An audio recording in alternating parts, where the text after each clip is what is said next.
کہ اگر آپ کو حجر اسود کا بوسہ نصیب ہو جائے تو آپ دونوں ہاتھ رکھ کے آواز کے بغیر حجر اسود کا ادب سے بوسہ لیں، اور اگر بوسہ نصیب نہیں ہوتا،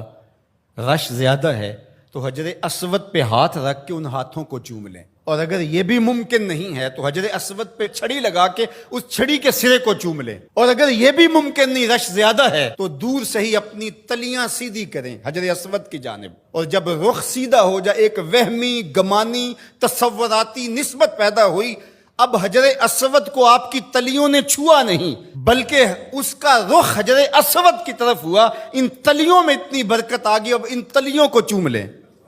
ان انگلیوں کو چوم لیں، اس لیے کہ ان کا رخ تو حجر اسود کی طرف ہوا تھا۔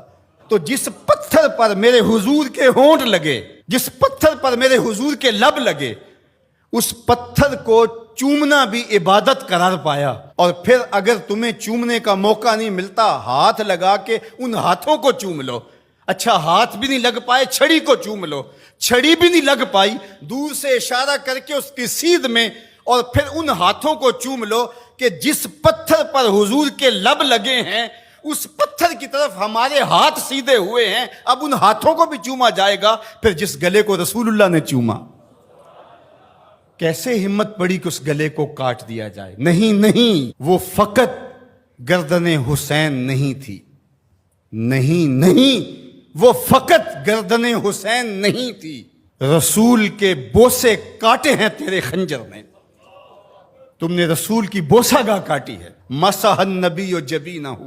فلہ بریق فی الخدود ابواہ من اولیاء قریش وجدہ خیر الجدود۔ کہا کہ یہ پیشانی وہ ہے جس پیشانی کو رسول نے چوما ہے، اس گلے کو تو حضور نے چوما ہے، ان ہونٹوں کو تو حضور نے چوما ہے، اس زبان کو تو حضور نے چوما ہے۔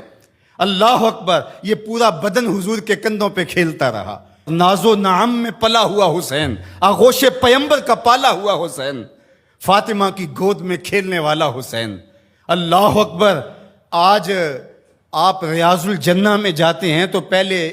ایپ ڈاؤن لوڈ کرنا پڑتی ہے، اور پھر وقت لینا پڑتا ہے، پھر لائن میں لگ کے آپ کو ریاض الجنہ میں آدھا گھنٹہ ٹھہرنے کا موقع ملتا ہے، لیکن حسین کے گھر کا دروازہ ریاض الجنہ میں کھلتا تھا۔ جو کھیلنے کے لیے نکلیں تو سامنے مسجد نبوی کا صحن ہے، کبھی پیغمبر کی گود ہے، کبھی زہرا سلام اللہ علیہا کی گود ہے، کبھی مولا کائنات کی گود ہے۔ یہ حسین ابن علی ہیں،